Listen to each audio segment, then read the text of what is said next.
berita terkini seputar ranah minat, nasional, internasional, pariwisata, serta tips dan trik.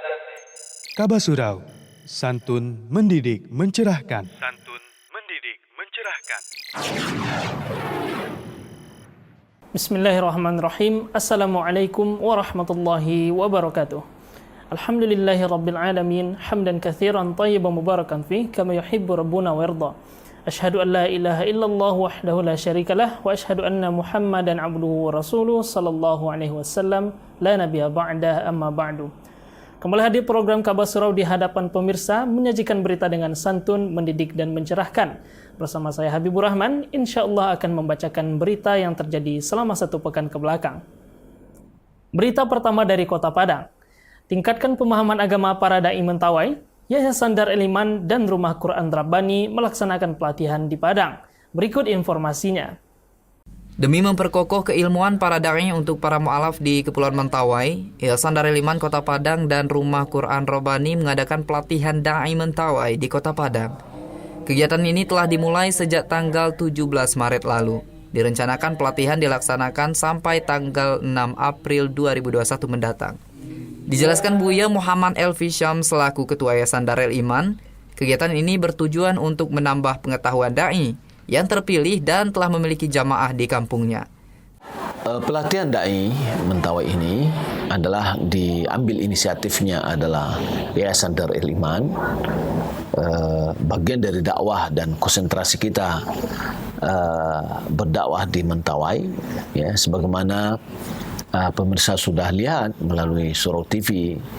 Setiap kita melakukan kegiatan sana, kita berikan liputan. Dalam melaksanakan kegiatan ini, kita bekerjasama dengan Rumah Quran yang ada di Lubek, di mana kawan-kawan di Rumah Quran memiliki sebuah rumah yang diberikan oleh si pemilik untuk dimanfaatkan. Maka pada saat itu muncullah ide ini. Sebenarnya ide untuk pelatihan dai ini sudah sejak lama kita di yayasan untuk memunculkannya. Malahan kita memberikan masa pelatihan itu ada 3 bulan. Tapi untuk sementara ini kita coba dulu 1 bulan, ya. Kita akan bisa mengevaluasi, ya, plus minus terhadap hal ini. Kita memilih dai-dai yang kita lihat mereka sudah punya jamaah. Karena tidak semua orang yang kita siapkan untuk menjadi dai dia akan bisa diterima oleh masyarakatnya, atau dia akan bisa berbau dengan masyarakat itu sendiri. Maka dalam rangka peningkatan perhatian kita kepada mu'alaf adalah dai-dai mereka kita berikan pelatihan dalam 1 bulan. Kita tidak banyak-banyak ilmunya tentang tauhid, kemudian tentang fikih ibadah yang terutama adalah tentang bagaimana taharah, kemudian bagaimana sholat, kemudian yang penting lagi adalah tahsin tilawatil Quran, ya, kemudian tentang tauhid, kemudian kita ajarkan juga tentang kristologi, ya, dan ini sangat erat sekali hubungannya dengan tauhid. Selanjutnya Mudir Rumah Quran Rabbani yakni Ustadz Nabil menjelaskan bentuk kerjasama yang dilakukan oleh Rumah Quran Rabbani dan Yayasan Darul Iman adalah mendukung kegiatan pelatihan dengan mengirimkan pengajar Al-Quran untuk para da'i selama berada di Padang. Selain itu juga turut serta mencarikan donatur untuk mendukung kegiatan pelatihan ini. Adapun program untuk pelatihan dai mentawai ini alhamdulillah kan sudah berjalan dari tanggal 17 Maret kemarin, ya. Tanggal 17 Maret kemarin.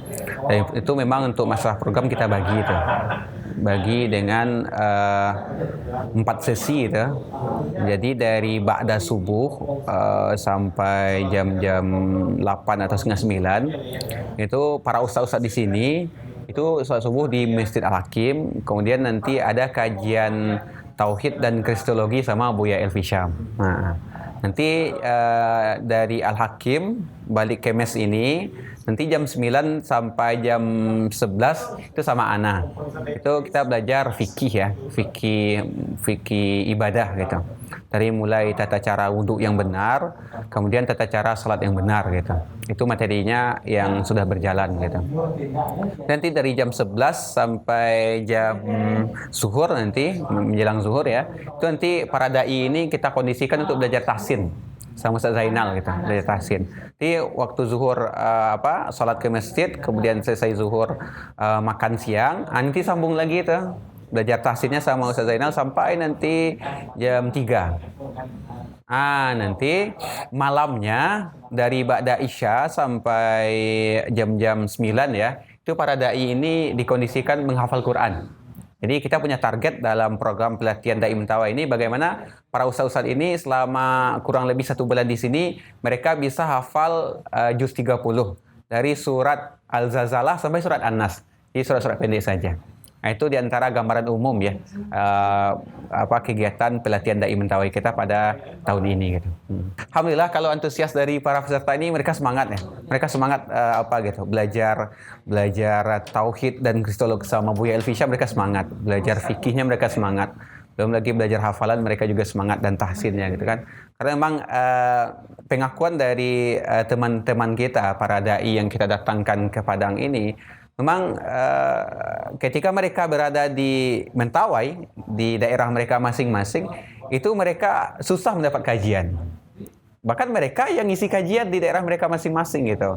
Tentu mereka juga butuhkan ada upgrade ilmu, penambahan ilmu. Gitu. Jadi maka ketika mereka dikondisikan sama kurang lebih 1 bulan di sini, dengan ada kajian tauhid, kajian kristologi sama Buya Elfisya, kemudian ada tambahan kajian fikih, tahsin dan tahfiznya, itu mereka semangat sekali gitu.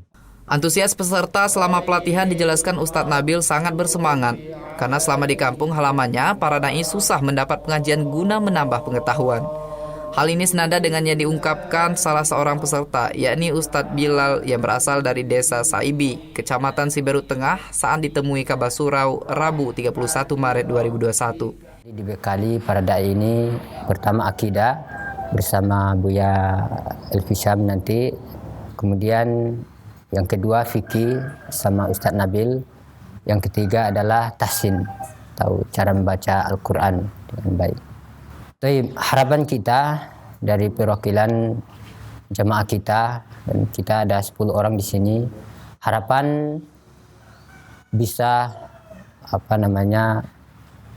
membangun dakwah kita dan mendukung dakwah kita. Pertama sekali khususnya di Kepulauan Mentawai, kita ada 10 orang teman-teman ini perwakilan, dan ini 10 orang masing-masing berbeda kecamatan dan juga berbeda dusun dan desanya, dan harapan kita bisa berjalan dengan baik dakwah kita dengan dukungan teman-teman kita di sini dan para ustadz kita di sini, dan juga bisa kerjasama.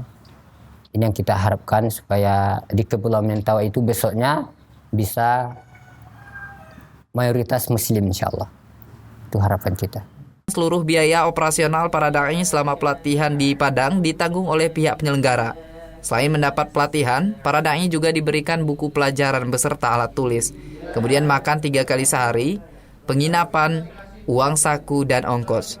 Syauki melaporkan.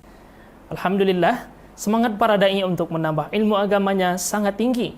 Semoga dengan pelatihan ini dapat meningkatkan kualitas dakwah yang disampaikan para dai di daerah masing-masing, sehingga pemahaman masyarakat ikut meningkat. Selanjutnya, masih informasi pendidikan. Laksanakan kegiatan penunjang tema KPT TKIT 3 Dar El-Iman bermain sambil belajar dengan mengunjungi stasiun kereta api. Berikut informasinya. Kegiatan penunjang tema atau KPT yang merupakan bagian dari kegiatan belajar anak-anak di TKIT 3 Dar El-Iman Padang dilaksanakan dengan langsung mengunjungi objek yang dijadikan tema dalam proses pembelajaran. Adapun tema dalam proses belajar mengajar di TKIT 3 Dar El-Iman Padang dalam 1 bulan ini yakni Kereta Api Alat Transportasi Massal Karunia Allah Ar-Rahman. Dalam upaya mewujudkan tema ini, anak-anak TKIT Dar El-Iman melakukan kunjungan langsung ke stasiun Simpang Haru Kota Padang menuju stasiun kereta api di Bandara Internasional Minangkabau.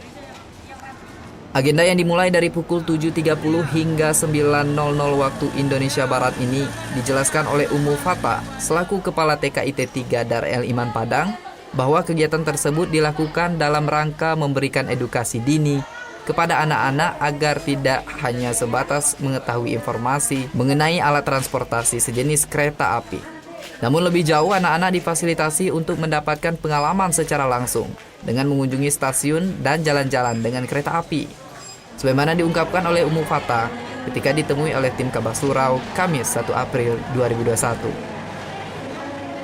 Di samping itu, Pak Ujang selaku Kepala Humas PT Kereta Api Indonesia Persero Divisi Regional 2 Sumatera Barat menyampaikan ucapan terima kasih kepada pihak TKIT 3 Dar El Iman yang sudah melakukan kegiatan penunjang tema atau KPT di stasiun kereta api. Terima kasih, pada dasarnya kami sangat berterima kasih TK Darul El Iman ini sudah berkunjung. Sebelumnya juga ada teman-teman juga dari sekolah-sekolah lain berkunjung. Kami selalu terbuka. Kami sangat antusias untuk menunggu kedatangan semua masyarakat termasuk anak-anak sekolah. Karena ini penting bagi kami untuk memberikan sosialisasi dan edukasi tentang perkereta-apian, termasuk di dalamnya tentang keselamatan, bagaimana cara bertransportasi yang baik di kereta api dan ketika di jalan, ketika mereka nanti pun menggunakan transportasi selain kereta api di jalan raya tapi bersinggungan dengan kereta api, mereka pun harus tahu, harus hati-hati. Misalnya ketika di pelintasan sebidang di mana kereta api lewat dan kendaraan jalan raya berdampingan, mereka harus tahu peraturannya, tidak boleh menerobos pintu pelintasan. Kalaupun pintu pelintasannya tidak dijaga, mereka harus berhenti dulu sebentar untuk tengok kiri kanan memastikan bahwa tidak ada kereta yang lewat. Di samping mengunjungi kereta api dan mengetahui tentang kereta api lebih dalam, dijelaskan Ummu Fata bahwa anak-anak juga mendapatkan informasi tambahan terkait dengan bus. Dikarenakan anak-anak sepulang dari stasiun Bandara Internasional Minangkabau menuju ke sekolah menggunakan bus TNI Angkatan Laut. Libra melaporkan. Dengan kunjungan ini, kita berharap semoga pengetahuan anak-anak di TKIT 3 Dar El Iman bertambah, serta menjadikan semangat untuk terus menambah ilmu pengetahuan mereka. Juga kita doakan semoga perkereta apian di Sumatera Barat pelayanannya semakin baik dan menjadi moda transportasi yang dicintai masyarakat. Kita beralih ke informasi sosial. Jalin silaturahmi dengan masyarakat sekitar, SDIT 1 Dar El Iman membagikan sembako. Berikut informasinya. Kegiatan sosial Sekolah Dasar Islam Terpadu SDIT 1 Dar El Iman, yakni pembagian paket sembako untuk masyarakat di lingkungan sekolah berjalan dengan lancar, Kamis 1 April 2021. Paket sembako yang berasal dari para siswa dan siswi SDIT 1 Dar El Iman dikumpulkan setiap hari Jumat dalam program Beras Genggam. Untuk penyalurannya, diungkapkan Kepala Sekolah SDIT 1 Dar El Iman yakni Apriko, dilakukan sekali dalam 1 bulan, di mana penerimaannya dalam setiap bulan berbeda-beda, seperti dibagikan kepada wali siswa yang kurang mampu, guru yang kurang mampu, dan untuk masyarakat di sekitar lingkungan SDIT 1, sebagaimana yang terlaksana saat ini. Kegiatan kita hari ini adalah kita menyalurkan bantuan tahap ketiga ke warga Gunung Joro. Sekarang ini kita menyalurkan bantuan yang kita salurkan adalah beras 10 kilo per paketnya. Kita membagikan 25 paket, berarti 250 kilo, tambah telur, itu separuh, tambah minyak 2 kilo. Ini yang kita salurkan pada tahap ketiga ini, mudah-mudahan bermanfaat. Tahap keempat ini kemungkinan kita kan sekitar 50 paket lagi. Jadi kita tingkatkan lagi karena masih banyak warga yang belum dapat. Mudah-mudahan Allah mudahkan wali murid kita, baik itu dari infak berasnya atau infak anak-anak kita, nanti kita salurkan lagi. Selama prosesi penyaluran sembako kepada masyarakat, pihak sekolah langsung didampingi Ketua RT 02 RW 01 Kelurahan Surau Gadang, yakni Muhammad Damuri. Ia mewakili masyarakatnya mengucapkan terima kasih kepada pihak SDIT yang terus menjalin silaturahmi dan peduli terhadap masyarakat sekitar. Mungkin itu salah satu program tahunan bulanan. Program bulanan untuk partisipasi ke warga sekitar daripada SDIT dari Maniko. Ya, kami sekali lagi mewakili atas semua warga RT 02 mengucapkan terima kasih banyak yang sebesar-besarnya atas bantuan. Mudah-mudahan bantuan kau tepat sasaran bagi warga kami yang sangat membutuhkan, terutama dalam menghadapi masa pandemi COVID-19 itu. Karena belum semua masyarakat yang membutuhkan menerima manfaat kegiatan sosial ini, maka ke depan akan ditingkatkan jumlah paket yang dibagikan. Dijelaskan pihak sekolah, penyaluran sembako selanjutnya diupayakan dari 25 paket menjadi 50 paket. Syauki melaporkan. Masya Allah, semoga jalinan ukhuwah yang terus dibina oleh pihak sekolah kepada masyarakat menjadi sarana dakwah dan menarik hati mereka untuk mengenal sunnah. Berita terakhir, 100 peserta terbaik musabaqah hafalan Al-Quran online yang diselenggarakan Surau TV telah diumumkan. Berikut informasinya. Musabaqah hafalan Al-Quran MHQ Surau TV yang diselenggarakan secara online telah memasuki tahap pengumuman 100 peserta terbaik. Lebih dari 400 peserta mendaftarkan diri untuk mengikuti kegiatan ini dengan mengirimkan format video yang diarahkan panitia.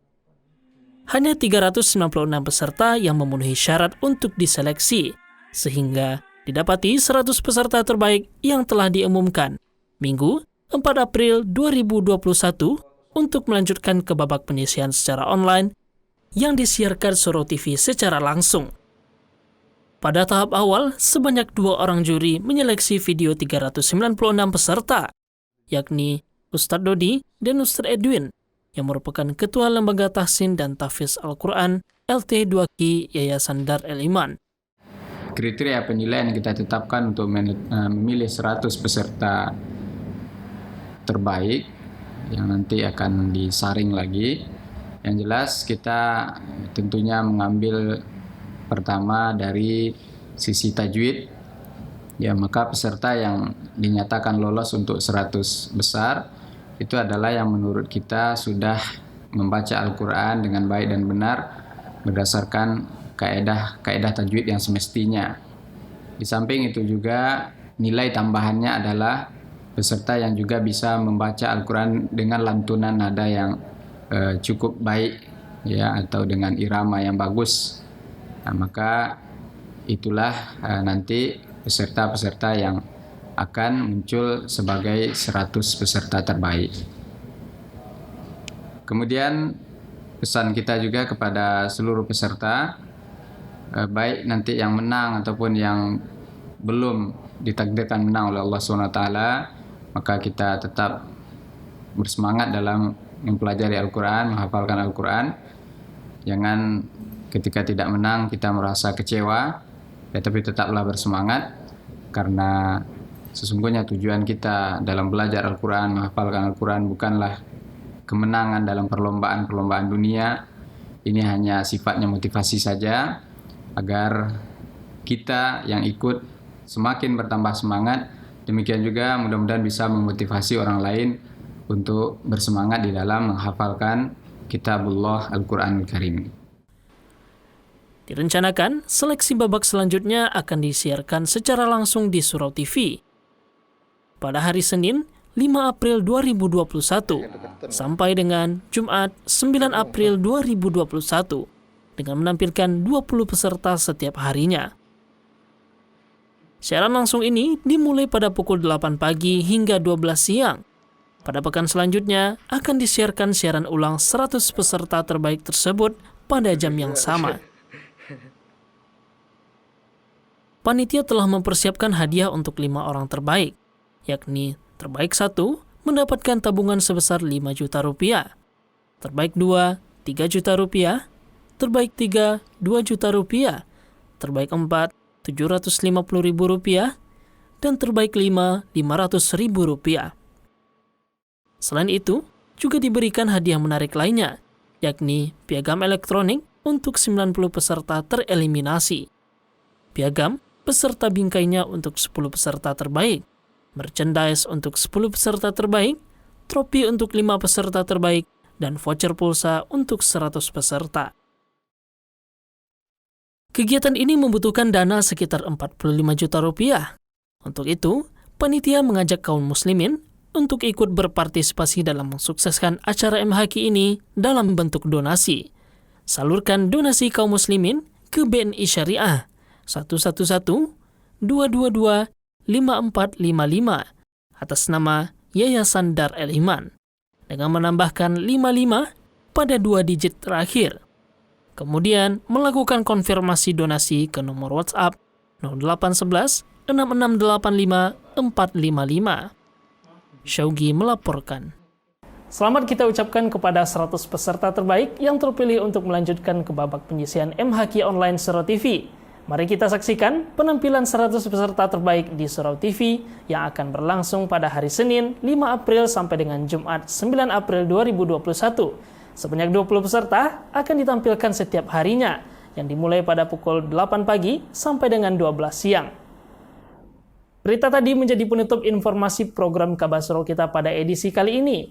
Dapatkan informasi terupdate di media sosial Kabar Surau atau bisa mengakses portal berita kita di www.kabarsurau.co.id. Kemudian, redaksi juga menerima informasi berkaitan dengan kegiatan sosial, dakwah, dan pendidikan. Informasi dapat dikirimkan melalui email redaksi kabarsurau@gmail.com atau bisa melalui WhatsApp redaksi ke nomor 0851 5881 1694. Kami mengucapkan terima kasih kepada yayasan yang telah menginformasikan kegiatannya kepada kami. Semoga informasi tadi dapat mencerahkan para pemirsa. Amin ya rabbal alamin. Selanjutnya, saya Habibur Rahman beserta kru yang bertugas undur diri. Mari kita tutup dengan doa kafaratul majelis. Subhanakallahumma bihamdika asyhadu an la ilaha illa anta astaghfiruka wa atubu ilaik. Wassalamualaikum warahmatullahi wabarakatuh. Kunjungi portal berita online Surau TV di www.kabasurau.co.id. Berita terkini seputar ranah minat, nasional, internasional, pariwisata, serta tips dan trik. Kabar Surau, santun mendidik mencerahkan. Santun mendidik mencerahkan.